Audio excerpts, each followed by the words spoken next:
Hi, this is Roger, thanks for dropping by. Sunday chat today. I'm going to circle around light and heat, sort of for here, and then we'll end up looking at a genus. It's one we've done before, but we'll have another look. Things change.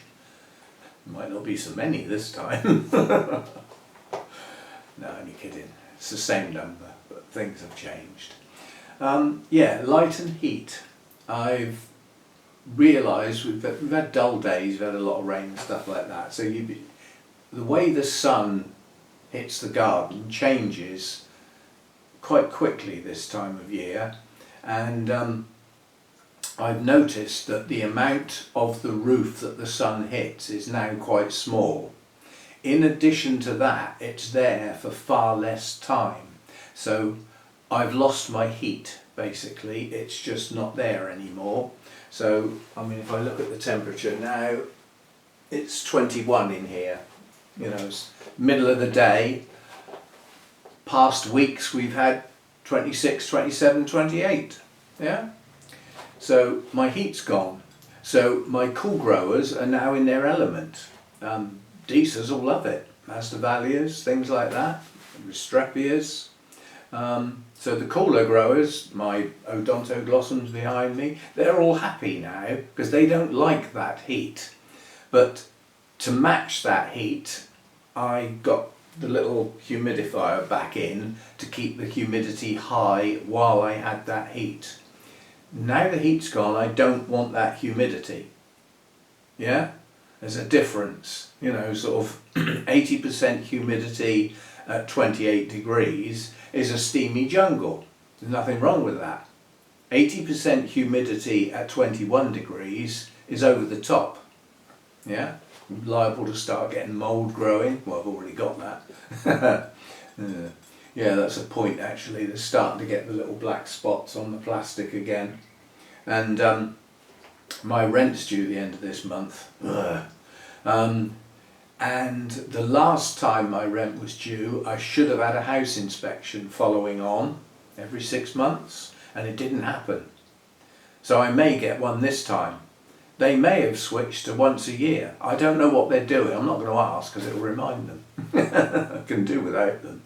But yeah, if I get a house inspection, then we will have to have a wipe round with a cloth in here.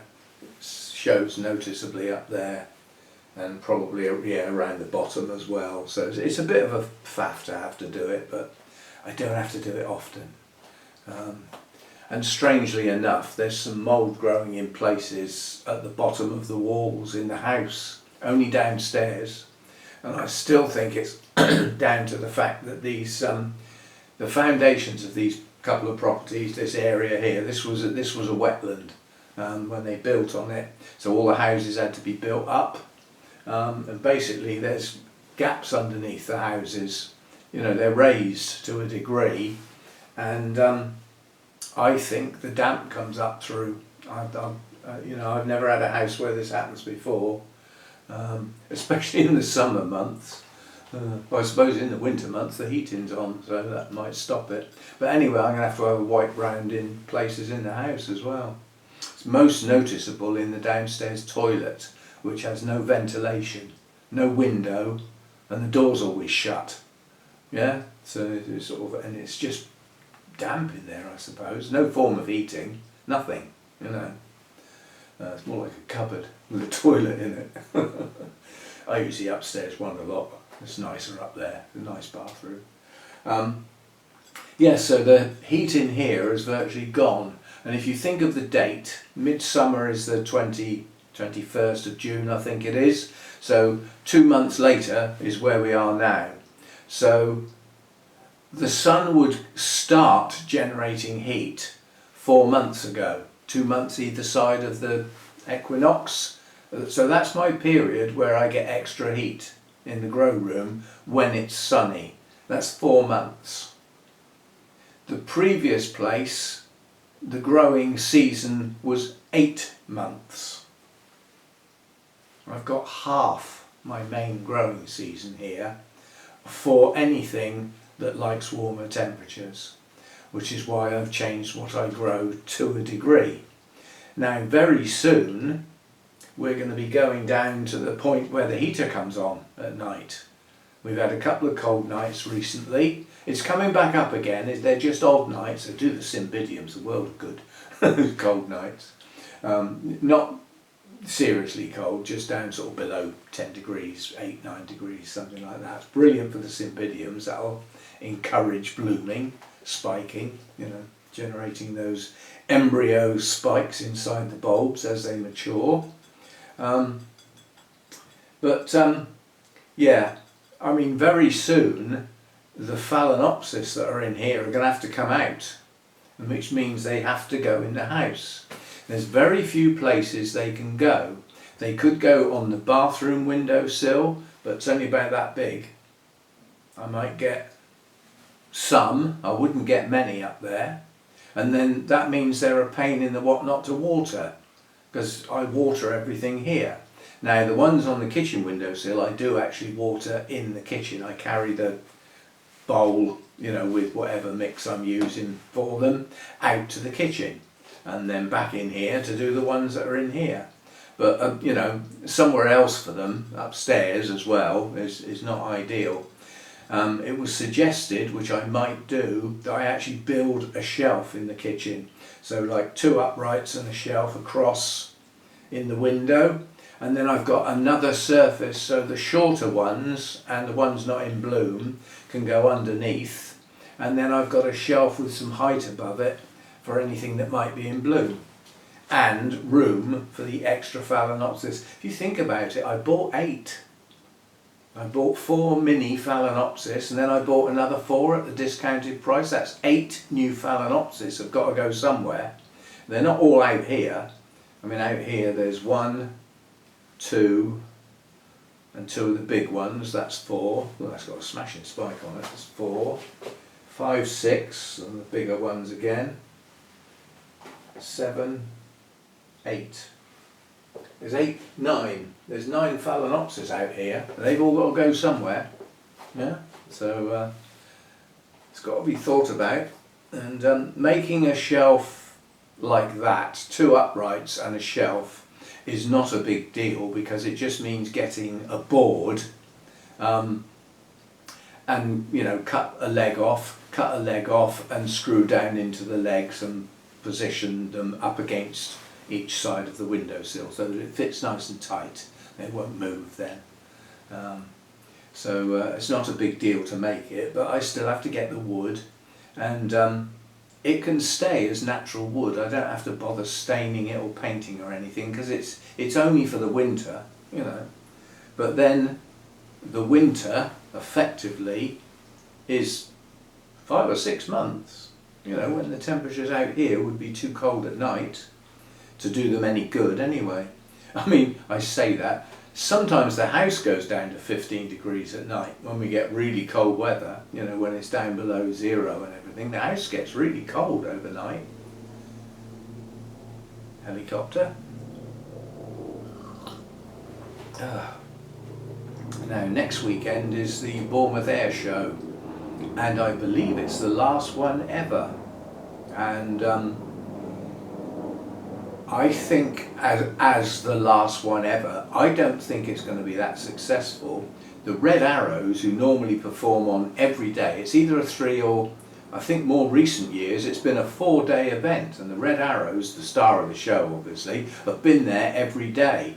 They're in Canada doing a tour, so they're not there on any of those days, and that don't leave much. You know, as an event, it's still a good thing to go to. It's a great place to take the kids there. It's on the beach, you know, one of the best beaches along the south coast, between the 2 piers, Boscombe and Bournemouth. All the stands and the stalls and the displays, and it's free. All you've got to do is try and park your car, which means you need to leave about 4 days before to get a parking space.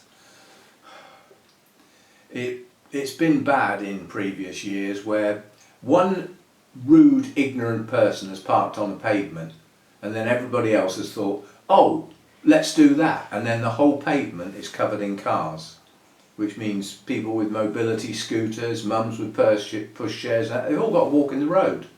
because of selfish people, you know. But then there's nowhere near enough places to park for an event like that. They get thousands and thousands and thousands every day. And there is a bus service where you can park your car out of the town and they will drive you right up to the event. But it costs money. People don't like spending money. But it is a free event. The air show itself, it's all free. And it's a good day out, you know, and it's not too bad for the kids because you haven't had to pay to get in, you know.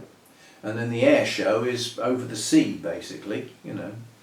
It's a pretty good event, but I believe it's the last one. And I believe it's only 3 days this year instead of 4. So it's the end. They reckon it costs too much to put on. I'll bet a lot of the expense is health and safety as well. It costs too much to put on. The amount of money it brings into the town, they say, is, you know, incredible. You know, all the hotels, restaurants, all that sort of stuff, where the money is spent, you know, in the businesses in the town. But a lot of the stands along the front are not local people. They're people that have come in for the event. So that doesn't make anything for the town, does it? You know. Still, I'm not going. There's nothing there that entertains me anymore, and if you take away the red arrows, it's not worth. I wouldn't get out of bed to go. The amount of things they've got flying this year. The only thing worth watching is the typhoon, and the display pilot this year is exceptional, to say the least. But I've seen videos of that display at air shows throughout the season. I don't need to have all that hassle to go down there and see it for real. So yeah, that's coming up. I always used to go, but in those days I used to take stills, not videos. You know, it's before my video camera days, a long time ago. It's the days when the Vulcan was still flying, and in those days, you know, you'd get a Vulcan, you get Tornadoes, you get F-16s, possibly even an F-15. You know, get a Hawker Hunter. I think that was privately owned, but the number of fast jets that would appear was quite good. Now there's one, you know, Typhoon. That's it. Yeah. I mean, most of the other jets aren't. Well, there's some of them aren't allowed to fly in UK airspace because the CAA won't let them take off. They're deemed not safe enough. So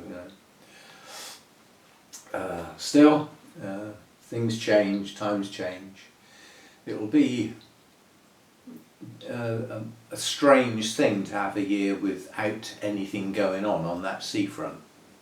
You know, people book their holidays around it. You know, they book a fortnight in this area, perhaps in the New Forest, and spend 1 week travelling around the New Forest, visiting places, and then, you know, spend the rest of their time coming into Bournemouth for all the frivolities that go on in Bournemouth itself. So, yeah, but things don't last. So that's that.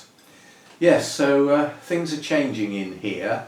Without that excessive heat, my watering frequency drops off straight away. That will be the first thing that will go from 5 or 6 days to 7 or 8 days, and then it will go to 8 or 9 days, and that will change as the next month progresses, as we head through September. That will change, so I'll have to keep my eye on it. It's no good picking up pots thinking, God, this is still a bit wet. Yeah, but it's watering day, I'm going to chuck some more water in it. That's not a good idea, especially as the temperatures drop. They'll take longer to dry out. So don't put so much in first. And as things start to slow down, don't feed as much. Reduce your feed strength. Possibly reduce your feed frequency. I mean, that's my problem as I get into what I call the non-growing season, when everything slows right down. If I'm watering every 8, 9, 10 days and they're not growing much, I sort of think, well, I won't feed this time round, then we'll have a flush. Well, it's nearly it's 2/3 of a month before they're going to see any more water. So it starts getting more difficult to look after stuff. But we will plod on through the winter, as we normally do. I did the first part of the DESA videos, which was picking them all up and having a look at them and deciding whether they were going to be split or not.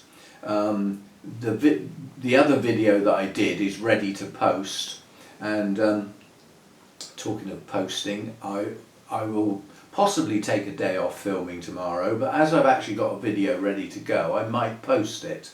The problem is I've then got to think of something for Tuesday. But it is becoming more difficult to think of things to film this time of year. Pardon me. And I noticed that the other orchid channels, those I'm subscribed to,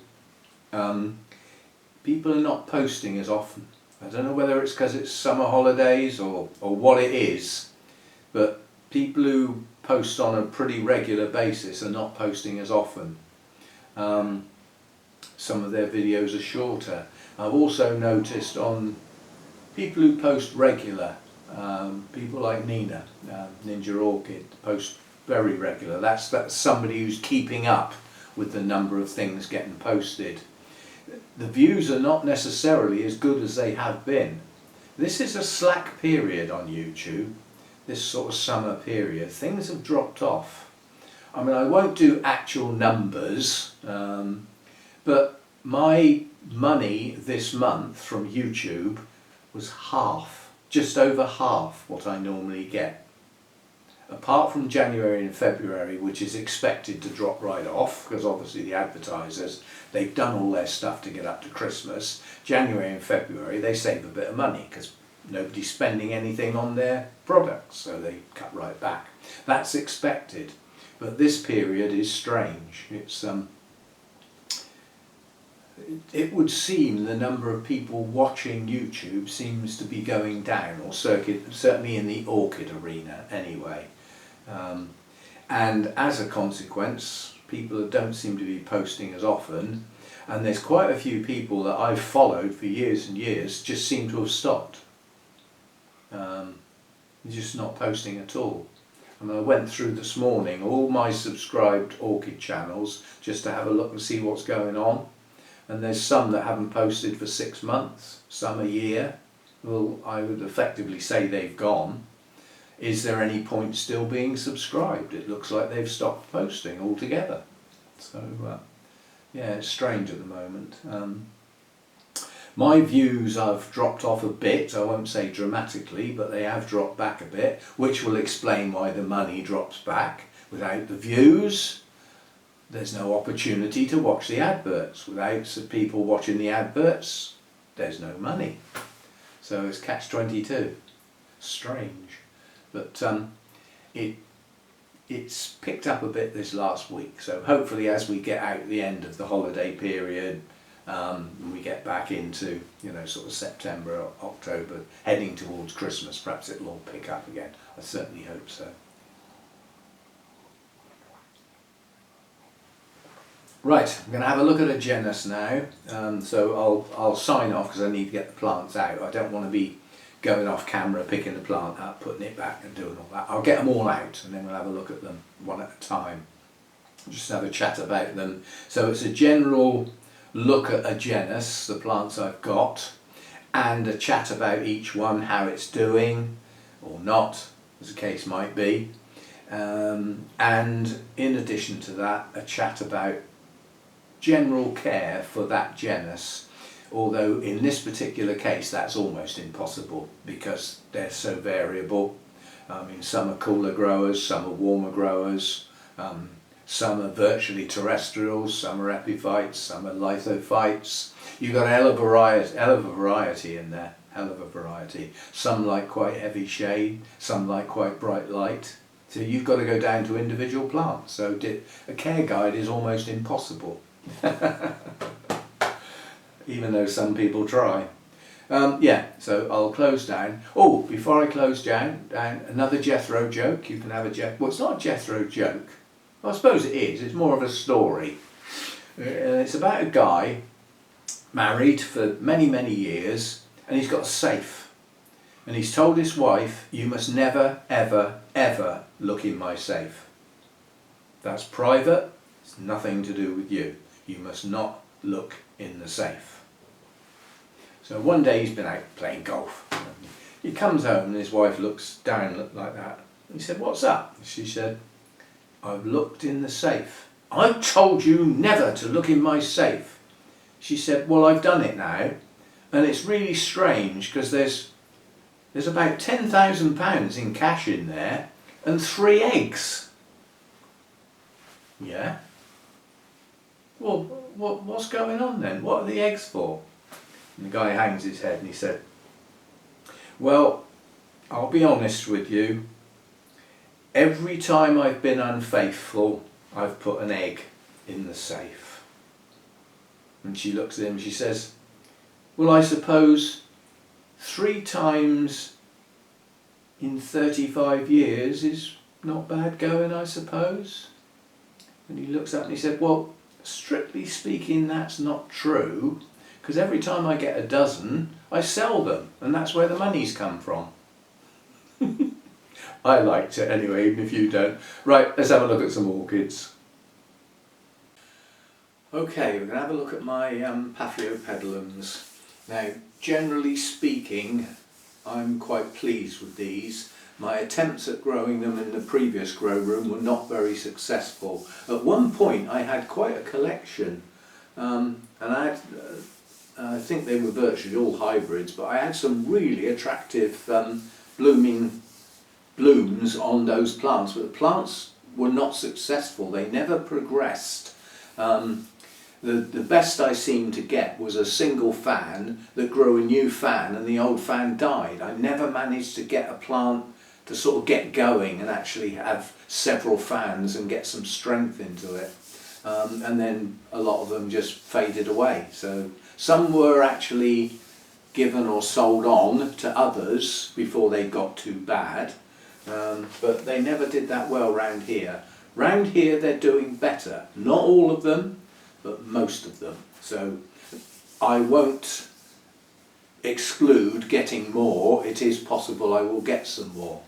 Unfortunately with Paphiopedilums, they're slower growers, and a lot of the stuff that comes up for sale is via division or has been grown from seed. That means there's a lot of time and effort going into these plants, as they are relatively slow growers, so they cost a lot of money. You can pay hundreds of pounds for a obscure or spectacular Paphiopedilum. So and some of these cost a fair bit, as orchids go for me anyway.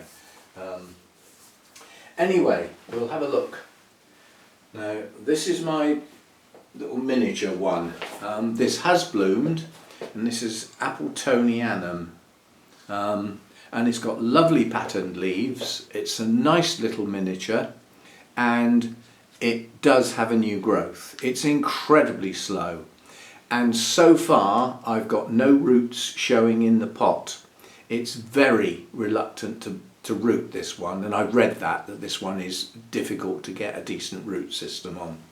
So yeah, it's just something I'll have to put up with. It's just very, very slow to root, but I'm hoping that some roots will come off of that new growth.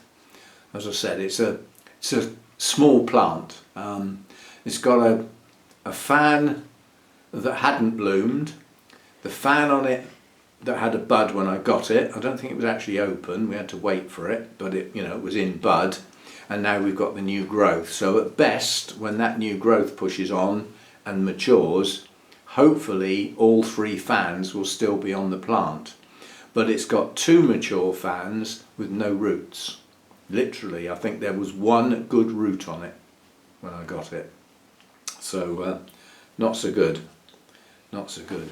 But it's hanging in there, just about hanging in there. So that's that one. We'll have a look at this one. This one is sort of troublesome. It's difficult to really say what's up with it. It's got very, very pale leaves, but the new growths are pushing on reasonably well, and they are a better colour. There's no doubt about it. The newer growths are a better colour. So Perhaps it was something to do with the media, and the fact that I've repotted it, it's now pushing up with better colours. Now it does have a lot of new growths. I mean, there's a pair here, two new growths there next to each other. And then coming around here, there's another one here. This is a maturing new growth. There's another one tucked in behind it. So there's quite a few new growths on this. And this is another one. At the moment, there are no visible roots around the edge of the pot. This one did have a few roots, but because of the lack of roots, it's possible this might have the wrong media, because I potted it up in my Let's Grow Some Roots media, which is small bark, perlite and sphagnum moss. Well, when there aren't any roots, it's staying wet too long. The idea was that it produced a root system which would then use up the moisture. So I have to water this one incredibly carefully, and given my current frequency, it only gets watered every other time. So this is going 15 odd days between waterings, and sometimes it's still damp and I'm thinking, shall I miss another one? But you can't sort of say, well, if I keep it too wet the roots will rot. It hasn't really got any sense. There were a few, but they're not progressing. So very short on roots, but plenty of new growths. Surely the new growth should produce some roots eventually. We shall see. That one, Helvetia. I think that's a primary cross, I'm not sure. So that's that one. Those are the rootless ones. Let's have a look at this one. This one's doing pretty good. Don't think we got a problem with roots on this one. That's what a root system should look like. That's more like it. Now this is a naturally occurring hybrid. It's Lianum. This is growing very, very well. There are quite a few new growths. This is a maturing new growth. There's another one right next to it. There's a new growth here. There's another new growth round here. Large one here. So this has got lots of new growths and a good root system, which is active. These are actively growing roots, and there's quite a few of them. So this is doing very well. I've got no complaints about that. It's doing very well. Now, I can't remember whether this one's ever bloomed or not. Oh, hello. It's got a couple of spikes. You just woken up? You can come and say hello. Some people say they haven't seen you for a long time, so perhaps you'd better come and say hello before you go outside. There. Come and say hello. Hey? You're bleary-eyed. It's just woken up, haven't you? Hey? Just woken up. Soppy cat. Wave to the people. Come on then, you want to go out, don't you? Oh. The sun has just come round into his corner. He likes to get up in that corner where the bamboo is, and the sun's just come round there, so he may settle down out there. He stood there thinking. Well, I presume that's what he's doing. He's just sat down vacantly staring into space. Anyway, so this one's doing well. I've got no complaints about that, and I'm hoping that a good few of these new growths actually produce buds and produce blooms. The plant is strong. There's no reason why that shouldn't bloom, no reason at all. When? I don't know. So that's a good one.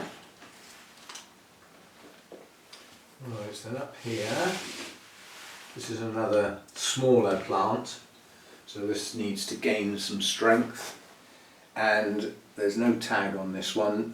That's because its name is far too long. It's got a very long, complicated name. I will put pop-ups and pictures of blooms if I've got them. We'll do all that like we normally do. Now what we've got here is a single fan. That's what I bought with a bloom. I think it was multifloral, this one. Well, it's grown 2 new growths, and it's strange that the one closest to the one that bloomed is smaller than the next one. But that next one has got another new growth just starting. You can possibly just see it there. So it's going to have 3 growths on the go. And this is another one that's got, it hasn't got no roots, it's got a couple. There's one sort of circling round here. It hasn't got a growing tip on it. There's one down the bottom of the pot. So it's not like some of the others with 0 roots, but it hasn't got many, that's for sure.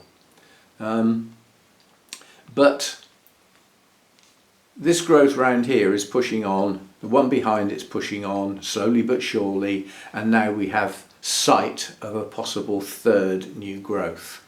Now between them, do you know what? I think we might have 4. Have a look at the base of that fan there, sort of on the end of my finger. I think there's another one possibly starting there, which will be coming off the oldest fan if it does. There's certainly a little green shoot. Whether it develops or not, we don't know. We'll have to wait and see. So that's that one. That's rare. That was bought from Elite Orchids, the Paphiopedilum specialist nursery. That's Mark Turner of TV fame. He had quite a long spot on Gardener's World, possibly the last episode or the one before, looking round his nursery and chatting about his orchids and stuff with his mum, who helps him out and does actually know what she's doing. She's not there just for show, she does actually know what she's doing. But yeah, so that came from Mark Turner that came from Wisley.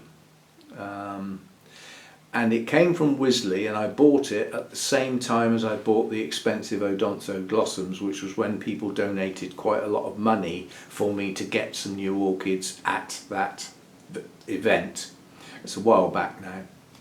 Otherwise I wouldn't have spent that sort of money. I couldn't do it. But anyway, so that's that one. It's coming on slowly but surely, but that's how they grow, slowly but surely. So reasonably pleased with that one. We've got this one over here. What's this one up to?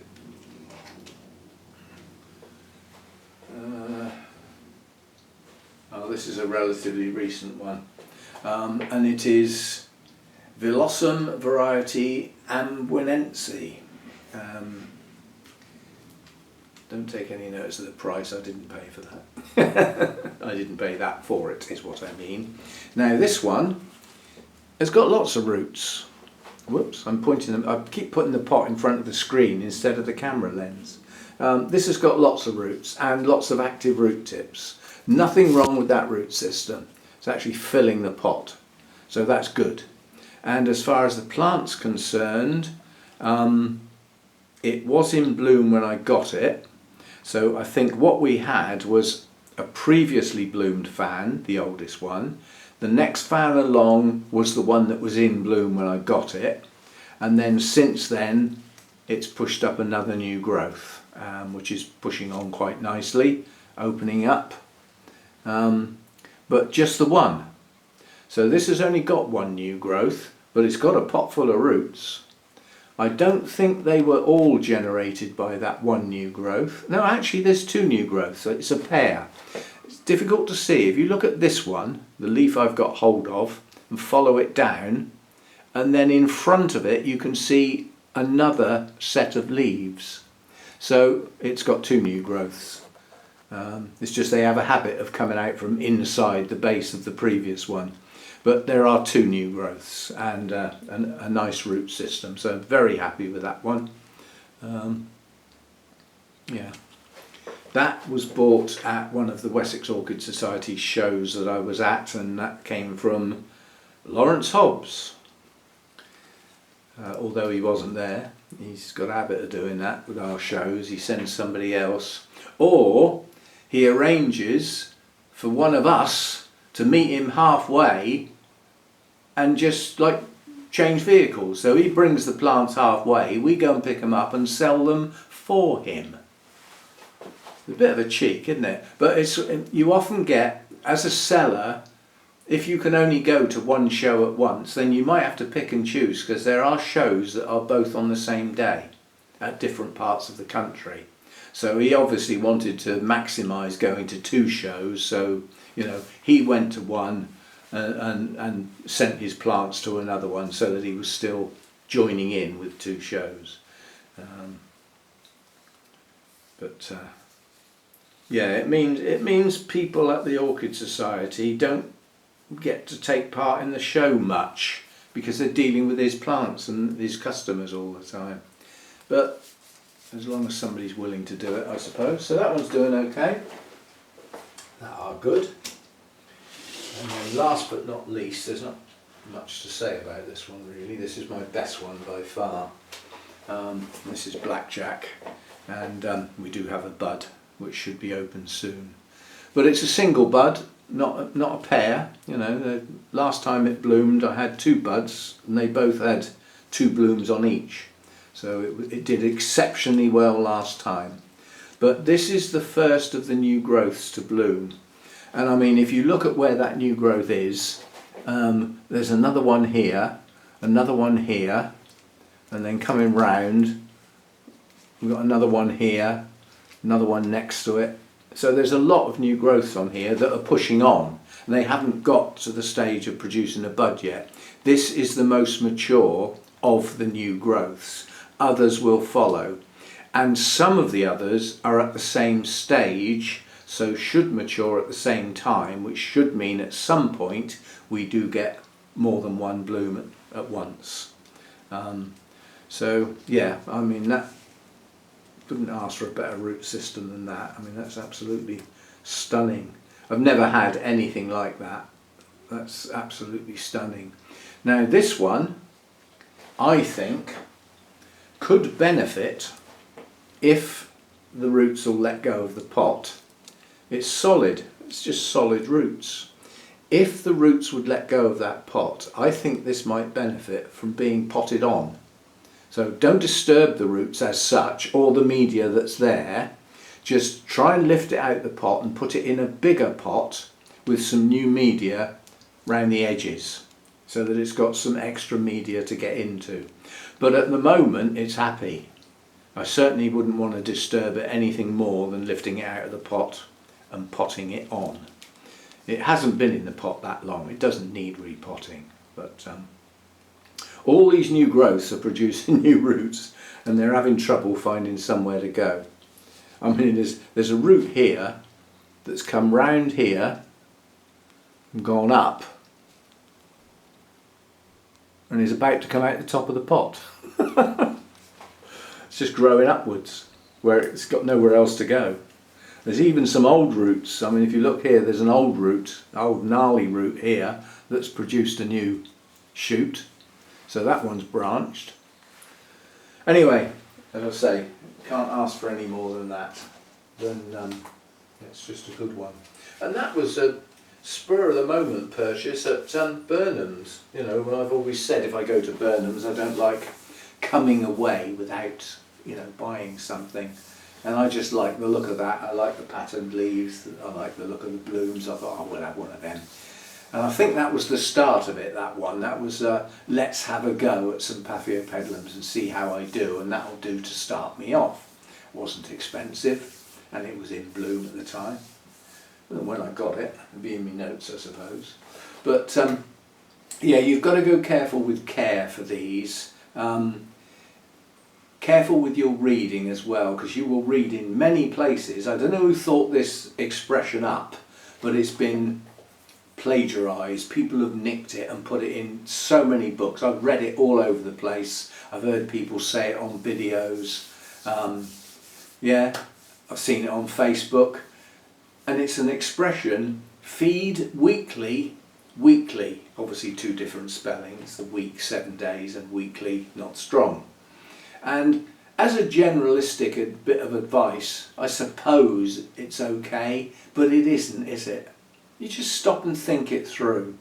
If you've got relatively low humidity, so to speak, and quite a warm environment, and depending on your media, Your plant could be dry in 3 days. What, you're going to leave it dry for 4 days? Because it says weekly, I can't feed it, I can't water it more often.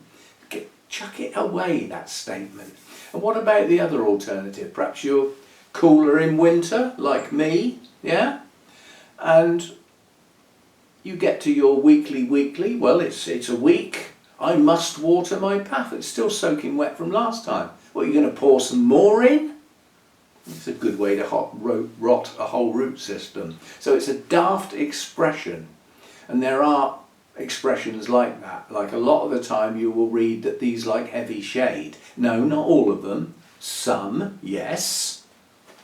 Some of them are in evergreen rainforest type environments, so you've got heavy leaf cover up above, they're quite shaded, yes. Some of them grow on the ground in semi-deciduous forests. Well, there's going to be parts of the year in parts of that forest where there's no leaves. Well, they could be getting some direct sun. Okay, it might be weak winter sun, but still pretty bright light. And those forests are light and airy. They're not steamy jungle type things. And then you get some grow on rocks, on cliff faces and places like that, lithophyites. Although their roots are often where there's a bit of debris sort of settled in between a couple of rocks or something, but they vary a lot. So you can't do a generalisation really. You've got to get down to, if you've got a hybrid, you've got to try and find out what's in it and get back to some species names and then look those up and see where they come from. Are they higher growers? Because if they come from quite high up, then they're going to be cooler growers. Whereas if they come from somewhere like the Philippines and they grow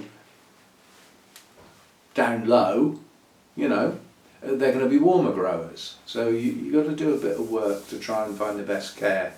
You've also got the problem, let me let nuisance in. What's that, sun gone in, has it? He doesn't like staying out there too long when the sun goes in because he's, you know, it's breezy out there as well, so it's probably getting chilly. Come in and settle down in here somewhere. He's going to sing us a song first, obviously. That's just a habit. It's just something he does.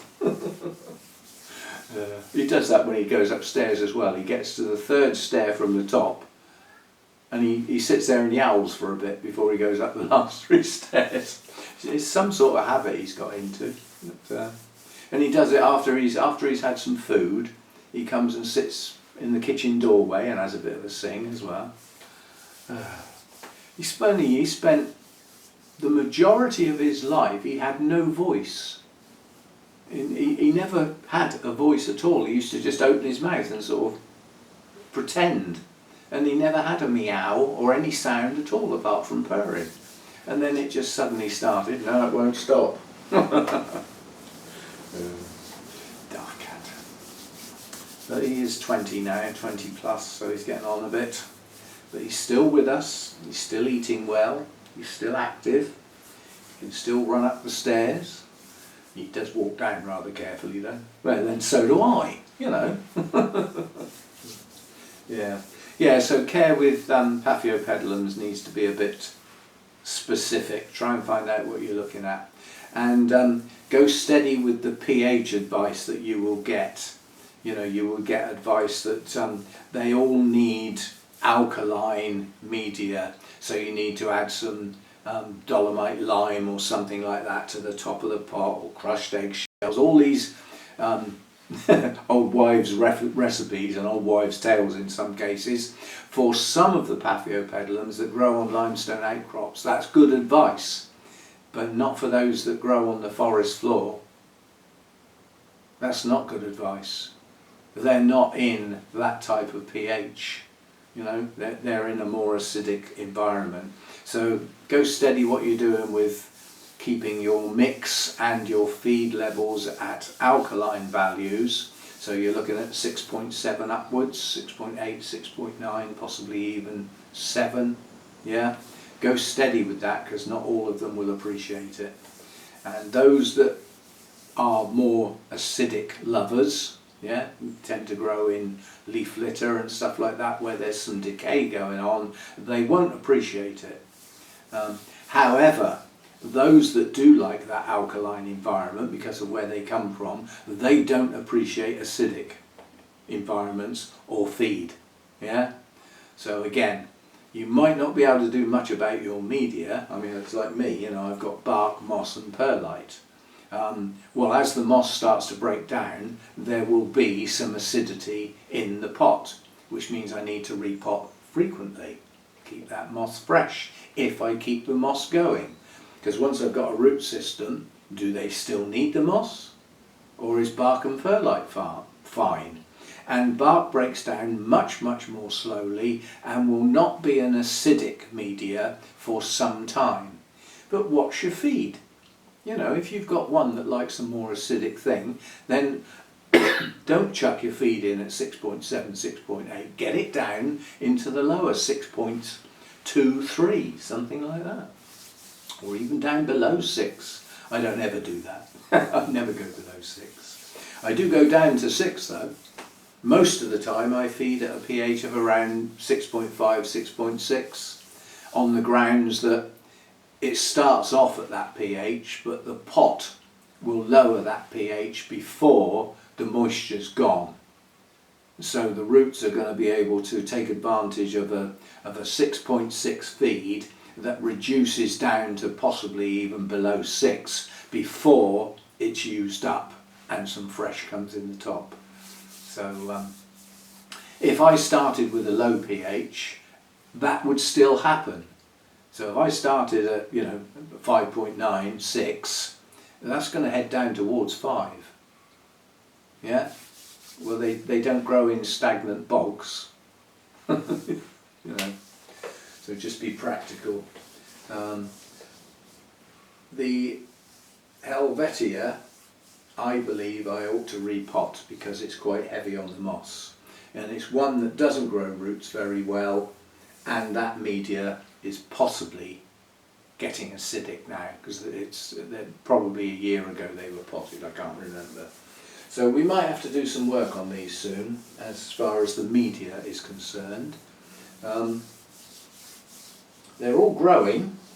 They're in some shape or form, they are all in active growth.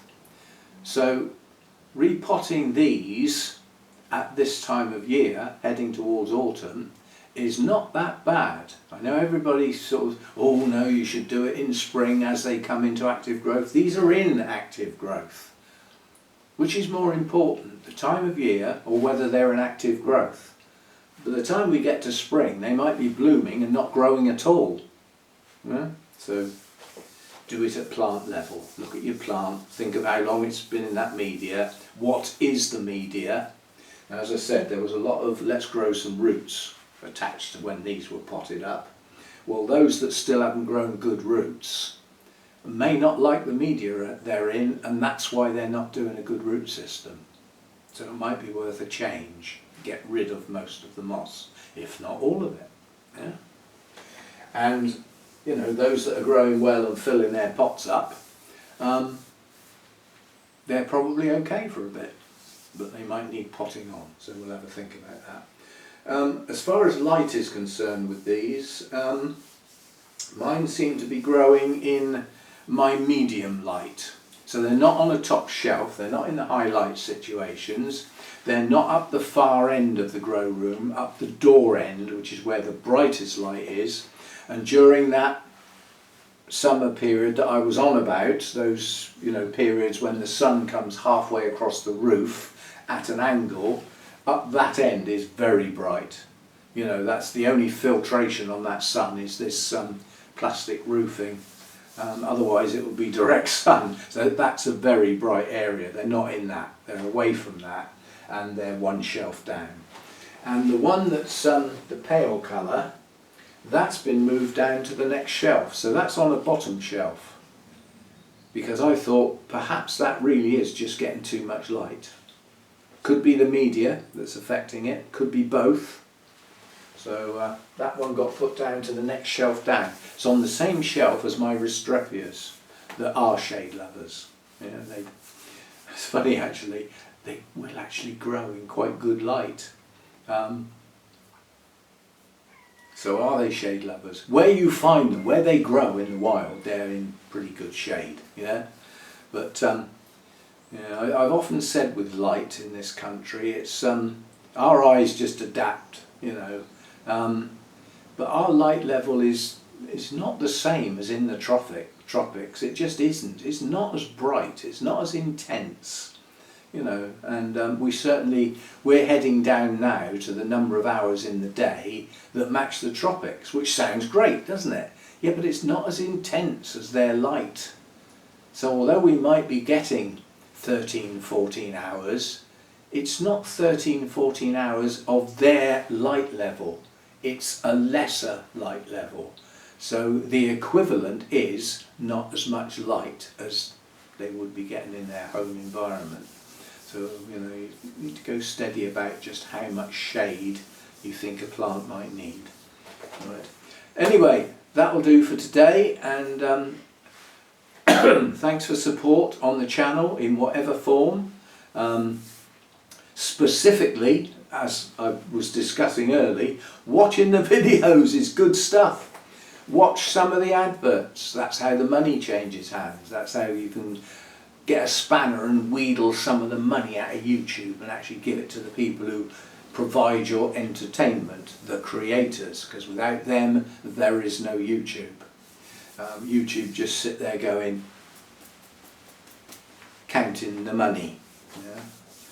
So, oh, and again, thanks for the support. Thanks for those that have stayed as members. Thanks for those that are on Patreon. We got a change coming up on there. I've delayed it. The way the billing takes place on Patreon, the way I've got it set, and I'm holding on to it as long as I can, is billing runs once a month on the first of the month. So everybody knows what's going on. Unfortunately, the payment methodology that they use is owned by Google. I wonder what country they're based in. And they are forcing Patreon to use what they consider to be a more natural billing method, which means you get billed on the anniversary of the date you joined. So if you joined on the 15th, your billing run will be on the 15th. For me, that means it comes in dribs and drabs, and it's a right pain. And in addition to that, the app, this is Apple, not Google, the app that runs on the phones, they're going to take 30%. I wonder where Apple's based. Give me the money. It's greed. It's pure greed. As if they don't earn enough. Trying to scrape even more out of people's pockets. So there are changes coming up on Patreon, which is a pain. But apparently that fee that the Apple ad are going to charge is for joining. Yeah, it's not a repetitive fee, it's a one-off. And I don't know how much it's going to be. I mean, this has just come as a bit of a shock email to me. It's a flipping nuisance. But we have to live with these things, you know. These are the platforms that are provided. These are the rules that they make for their platform. You can choose not to use it. Those are always the choices, you know. So be it. But yeah, so there's some changes coming up that I will, when I get a bit more clarity. But basically there was an automatic upgrade to the billing system on Patreon that I've stopped, which gives me an extra year carrying on the way I am. What I can't stop is the changes on the Apple app. I can't do anything about that. Well, no one can.